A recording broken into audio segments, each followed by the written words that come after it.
Dictation शुरू होगी 3 second बाद। महोदय, हमारे सामने सबसे बड़ा और तात्कालिक प्रश्न है राहत कार्य को संगठित करने का। इस संकट का सामना करने के लिए हम धन और सामग्री के रूप में सभी तरह के साधन जुटाते रहे हैं और जुटा रहे हैं।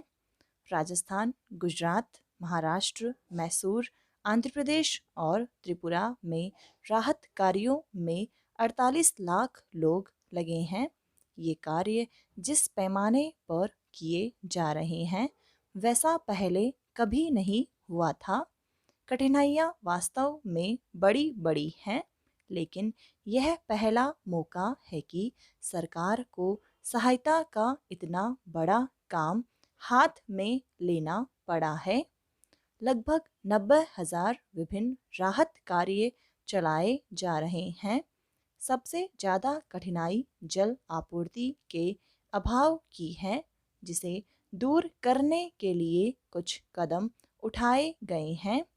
कुएं खोदने, रिक्स के उत्पादन और पानी को जगह जगह पहुंचाने के लिए परिवहन व्यवस्था के वास्ते ऋणों और अनुदान के विशाल कार्यक्रम शुरू किए गए हैं। पशुओं से संबंधित मुश्किलें भी हैं। सहायता शिविर खोले गए हैं। वनों से चारा जगह जगह पहुंचाने के लिए सरकारी सहायता या कर्जे की व्यवस्था की गई है।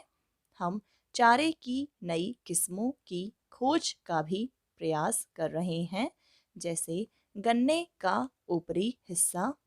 ऐसी ही अन्य चीजें भी हो सकती हैं। 4 अरब 45 करोड़ रुपये की राशि इन कार्यों के लिए दी गई है। मुझे खेद है कि कभी कभी यह बताने की कोशिश की जाती है कि हम एक राज्य की अपेक्षा दूसरे के साथ पक्षपात दिखाते हैं। हमें सभी हिस्सों की कठिनाइयों पर चिंता है, चाहे वे भारत के किसी भी भाग में क्यों न हो। और हम सच्चाई से यह कोशिश करते हैं कि उपलब्ध साधनों के आधार पर सभी को समान रूप से सहायता मिले। एक माननीय सदस्य का यह कहना था कि हमारे यहाँ हमेशा ही सूखा पड़ता रहता है। मुझे कहने की अनुमति दें कि इस प्रकार के आम वक्तव्य स्थिति को बड़ा चढ़ाकर और अति सरलीकरण के साथ पेश किए जाते हैं, जबकि हमारे सामने बहुत गंभीर प्रश्न उपस्थित हैं। इस साल का सूखा कोई सामान्य सूखा नहीं है। यह बहुत असाधारण सूखा है। इससे कितने देश प्रभावित हुए हैं, यह बात इस तथ्य से स्पष्ट हो जाती है कि जो देश आम तौर पर अनाज का आयात नहीं किया करते थे, उन्होंने भी इस वर्ष बड़ी मात्रा में अनाज का आयात किया है। वस्तुतः इस तथ्य की और संयुक्त राष्ट्र संघ की किसी संस्था ने ध्यान दिया है और वह विश्वव्यापी आधार पर साधन तथा धन जुटा रही है, जिससे सूखाग्रस्त देशों की सहायता की जा सके। उसने हमसे भी इसके लिए संपर्क किया है। हमें इस कठिन वर्ष में भी मामूली आयात ही करना पड़ा है, क्योंकि हमने कृषि के क्षेत्र में पर्याप्त प्रगति कर ली है और अनाज का सुरक्षित भंडार बनाया है। मैं उन माननीय सदस्यों से सहमत नहीं हूँ जो सोचते हैं कि आयात एक लज्जाजनक उपाय है। महोदय, हम अवश्य ही आत्मनिर्भर होना चाहेंगे, लेकिन जब इतने बड़े पैमाने पर सूखा पड़ा और जिससे इतने ज़्यादा लोगों को कष्ट झेलना पड़ रहा हो, तो अगर हम आयात द्वारा उनकी सहायता कर सकते हों तो इसे गलत काम नहीं समझना चाहिए। फिर भी हमने मामूली आयात से ही काम चलाया है। देश के कुछ भागों में लोगों के दारुण कष्ट पर कुछ माननीय सदस्यों ने जो व्यथा व्यक्त की है, मैं भी उनमें शरीक हूँ। मैं उन लोगों में नहीं हूँ जो आम तौर पर अखबारों के हवाले से कुछ कहा करते हैं, और मैं यह भी नहीं मानती कि अखबारों में सब कुछ सही छपता है। लेकिन अगर कोई बात छापे में देखने को मिलती है तो माननीय सदस्य बहुत प्रभावित होते हैं। मुझे जिस अखबार का जिक्र यहाँ करना है वह मुझे अभी कुछ देर पहले ही देखने को मिला है।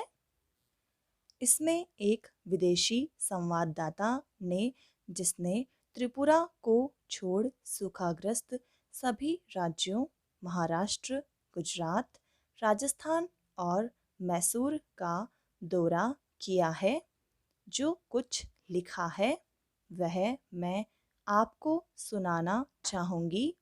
मैंने देखा कि अधिकांश भारतीय कृषि क्षेत्र वर्षा की कमी का सामना करने के लिए पहले की अपेक्षा कहीं अधिक समर्थ हैं। हरित क्रांति असफल नहीं हुई है। प्रधानमंत्री इंदिरा गांधी ने जब पिछले साल गर्व के साथ कहा था कि भारत अनाज के मामले में आत्मनिर्भर हो गया है, तो वह लगभग सही बात कह रही थी। जैसा कि मैंने कहा, हमारी अर्थव्यवस्था ऐसी परिस्थितियों का सामना करने में सक्षम है। इस साल हुआ यह है कि मुख्य रूप से वर्षा सिंचित प्रदेशों में मोटे अनाज के उत्पादन पर प्रभाव पड़ा है। हमारी विकास गतिविधियों के कारण गेहूं की पैदावार वर्ष प्रतिवर्ष बढ़ती रही है। जिन इलाकों में अक्सर सूखा पड़ता है उनके लिए अलग से उपाय करने की ज़रूरत है। जैसा कि सदन को मालूम है, एक विशेष दल इन दिनों ऐसे क्षेत्रों के विकास के लिए कार्य प्रणाली को अंतिम रूप दे रहा है, जो समग्र विकास के अंग के रूप में कार्यान्वित होगी। हमारी चिंता का एक और विषय है खाद्यान्न की कीमतों में वृद्धि की समस्या। कृषि उत्पादन में हुई कमी की स्थिति का अनुचित फायदा उठाया गया है और प्रत्येक प्रयास को विफलता का सूचक बताते हुए शुरू से ही अभाव की मानसिकता को बढ़ावा दिया गया है, जिसके कारण विभिन्न स्तरों पर जमाखोरी और सट्टेबाजी की प्रवृत्ति पनपी है। सदन को मालूम है कि हम अगले सीजन से गेहूं के थोक व्यापार को अपने हाथ में लेने की योजना बना रहे हैं। इसका उद्देश्य खाद्य अर्थव्यवस्था के अंतर्गत कुछ उन तत्वों को निर्मूल करना है जो जमाखोरी और सट्टेबाजी को बढ़ावा देते हैं। मैं जानती हूँ कि यह आज के ढांचे में किया जाने वाला एक बड़ा परिवर्तन है, जिसका निहित स्वार्थ वाले लोग विरोध करेंगे और उनकी ओर से इसे विफल करने की सभी कोशिशें की जाएंगी। समाप्त।